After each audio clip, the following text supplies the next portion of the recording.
Hello, everyone. I'm Philip from the Dr. Thyroid podcast, or the RFAMD podcast. Today, I'm honored to be seated with Dr. Rangel. Rio de Janeiro, Brazil is where we're seated. It's great to be here. Oh, it's a pleasure to have you here. It's amazing. And this video is for anyone who is diagnosed with thyroid cancer or maybe another thyroid disease and is being told they need surgery. So we're going to dive into the topic of treating thyroid cancer without surgery. Exactly. So, yeah, of course, thyroid cancer is very common. People need to know that it's a very good prognosis. So people, even if they find that the cancer is a little bit advanced, they still have very good outcomes.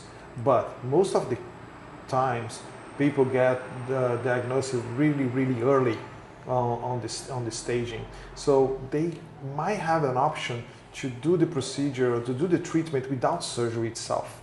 Because surgical procedures demands general anesthesia, demands removing the thyroid, the tumor, but with normal thyroid tissue within the thyroid. So patient maybe need a thyroid hormone replacement. So that is a problem for patients. Yeah, so let's back up a little bit.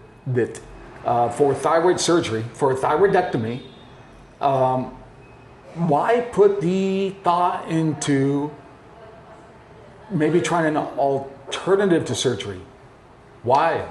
Well, because doing a smaller procedure and a procedure that can be done outpatient, without general anesthesia, just treating the nodule, it's as minimally invasive as possible, patients can have better quality of life. They don't need, and most of the time, they don't face the risks of surgery itself, like bleeding, hypocalcemia, and other stuff. So yeah, you mentioned it as we first started speaking, that taking a little pill, right? And I think there's too much downplaying by a lot of doctors around the world that tell patients, don't worry about it, we remove your thyroid, all you have to do is take a little pill. What that leaves out is part two, which is how removing the thyroid impacts the rest of a patient's life. Exactly. So we know from many studies that, although it's safe and it's quite knowledgeable, the thyroid hormone replacement therapy, but some patients do not go very well. Some patients, besides having normal TSH, they still lack some healthy issues, so they don't feel as the same as they were before the surgery. So that is something that we need to take into account. Not all patients, but some patients, and that it's not an insignificant number. So I'm glad you said that, Dr. Rangel. I think it's important for them to hear that from a doctor, because too many doctors do say, just take a pill. But the fact that you're saying some patients actually don't feel so great after having their thyroid removed, exactly. that you as a surgeon express that. Because some surgeons truly say, it happened to me, right? My surgeon said, don't worry about it. It's an easy surgery, no danger, just take a pill every day. In fact, it was dangerous surgery, paralyzed the vocal cord for me. And I'm reminded every single day where I have not quite the same quality of life, mentally and physically. Yeah, so surgeons need to be humble, and they need to understand that even if they're great surgeons, even if they are the best surgeons that is out there, the risks exists. So even if they are small, they are small. So when we perform surgery, of course we have very low rates of vocal cord paralysis, very low risk of complications, but they exist. And if the patient don't necessarily need to undergo that risk, why submitting the patient to that risk? I remember in our previous interview, you mentioned about a toolbox. Exactly. Now, let's use your toolbox analogy. And what would you say to a surgeon who is only advocating for surgery in a case that you know could be treated with different methods? So exactly, he just have one screwdriver for every screw out there, and we know we have different types of screws and different type of patients out there. So we need to have the most up-to-date tools we can get. So yeah, that's a good analogy. You know, different types of screws, different types of thyroid nodules, different types of thyroid cancer, meaning molecular testing to even identify how aggressive a cancer is. Exactly.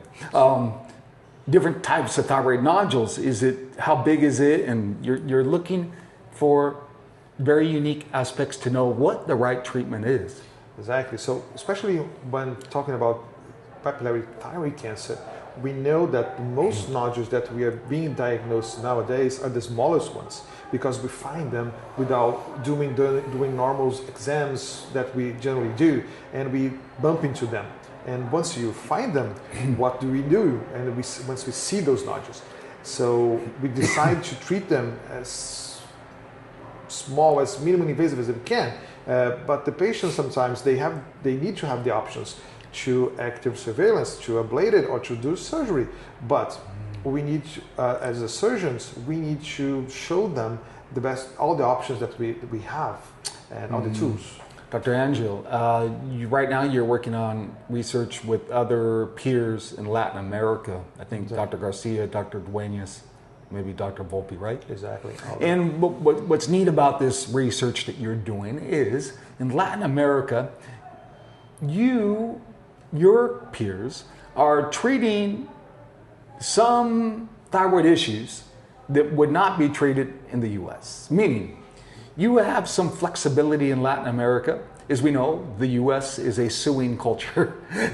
It's a very legal, it's ran by attorneys. Meaning, sometimes a doctor knows in the US that a certain cancer disease, thyroid disease could be treated, but they don't because the guidelines and what have you. Whereas in Latin America, there's a little more freedom. Yes. In some cases. So tell us about some exciting ways you are seeing ablation used to treat advanced or unique disease.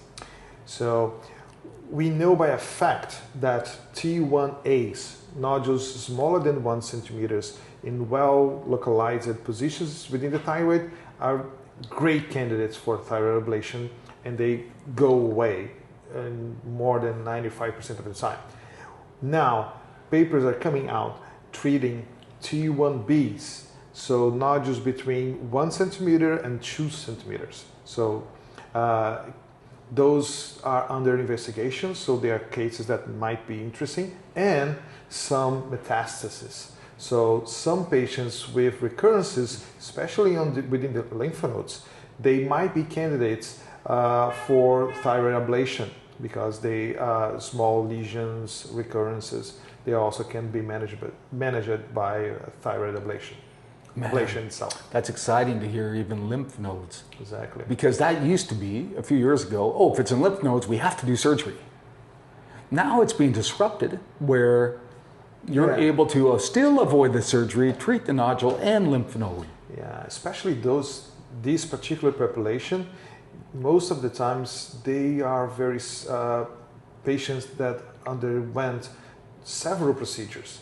They had their thyroid removed, they had their neck dissections, and they still got some diseases left.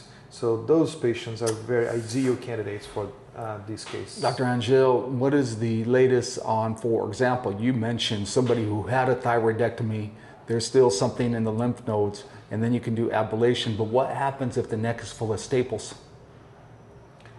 Oh, full of staples, yes, exactly.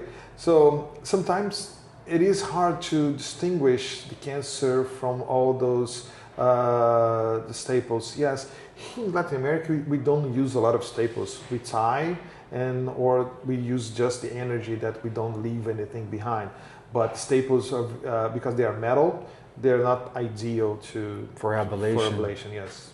So maybe that's something else to tell those watching, if they're having to get a surgery or they're choosing to make sure their surgeon, to understand what the surgeon is doing during the procedure. Oh, really? Yeah. Well, my opinion from staples itself, I think it's bad use of money because it's not good clipping and it's not good for the patient. I don't think it's. I know a lot of people use it, but I would rather use that money to do with another device. I don't use clips, but clips are very, very common, but it's not the best. So, what else do you think the medical community around the world, because every country is a little bit different. For example, we get inquiries from many patients in the UK noting that they don't have a lot of thyroid ablation available, and they end up flying to Europe or Italy. What do you think the medical community right now should know about thyroid nodules, thyroid cancer, and ablation? So what I think that most of up-to-date doctors know that it's a procedure that works. So if you correctly select the patients, the results are just the same as surgery. So unless you do poor choosing and you get bad results, but if you choose the right patient, the results are pretty much the same. Then is the problem of knowing how to perform the procedure. So they need to go out there and learn how to do the procedure. It is imperative because it's not a simple procedure. It is a simple procedure, but it's not necessarily an easy procedure. It's different. So someone needs to learn it and master it to perform it safely and adequately. So that is something that we need to really look into. When you said it's not a simple procedure, it seems like right now many healthcare professionals are attempting to offer thyroid ablation. Exactly. What is being overlooked? So again, it is simple in the way that it's managed, but it's not easy. So we need to really be masterful with the ultrasound, knowing the anatomy, and be very acquainted with the needle position, being very meticulous where we are ablating, and understand the technology of the ablation, how much we are ablating, where the energy is going. Otherwise, or we under ablated or we over ablated. That's not ideal as well. And that is something that we really need to be looking to it. Are all thyroid surgeons good at ultrasound? No, most of them do not really perform ultrasound. So that is something that is a barrier. So from the start, so they need to start with the ultrasound. They need to start doing the ultrasound. Overtraining with ablation, is it dangerous? It is, because we can ablate tissues that we actually don't want to. So the thyroid is seated in a very particular position, close to the trachea, close to the carotid, close to the nerve. So we need to select the nodule really well and ablate just the nodule and leave the other structures. So there is a lot of techniques, hydrodissection, moving the thyroid, and understanding how we deliver the energy to better do the procedure. So someone needs to really learn that. Surgeons are very good because they know the anatomy, so they know where they are going to, but they need to learn it through the eyes of the ultrasound. So that is important. For a surgeon who would like to offer ablation but needs to get up to speed on ultrasound, what steps would you recommend he or she go through? So there is a lot of head and neck dedicated ultrasound courses out there. So there's one in Brazil from Igino, our colleague. There are the American College of Surgeons in the US. There's a Denmark course also, and in the UK also. Courses that you can start doing this. So then you apply to your practice, and once you get good at then you start offering ablation. Not just just stick the needle and burn it. That's not very good medicine. Brazil, Italy, Korea, some of the first countries to advocate for thyroid ablation. Exactly. And you look back 5 years and how things have changed, right? Exactly. What are you excited about for the next 5 years? So we'll be extending the indications, we'll be seeing another energy, probably another devices that will come out and make the procedure even safer. Probably we will have available like artificial AI into the ultrasound, make it easier to understand how the energy. So all these things will make the procedure even more safe and reliable. So we'll be able to do it in more patients. And hopefully people, doctors in general will understand that and refer those patients in an unbiased way. Not so, yeah, maybe you do surgery, but knowing that ablation is a very good case. Well, Dr. Rangel, this has been great. Just one other kind of final thought here. When you have a patient who is diagnosed with thyroid cancer, so you have the biopsy results, how do you communicate that to him or her? So let's say, Philip, your results came back. So we have found a nodule, and that nodule is a nodule that is malignant. It's positive, but we start our conversation with the prognosis. So it is a very good prognosis. So this won't impact your lifespan. But we need to do something about it. We have these options. And I try to calm the patient and understand that this cancer, although has the same name as other cancers, is a different animal. It is something that we can manage it and we can cure the patient for a lifelong treatment. And we present the options. So of course we need to convey active surveillance when it's adequate, ablation when it's adequate, and surgery when it's adequate, and less surgery when adequate. So a lot of people are still doing total thyroidectomies for every cancer.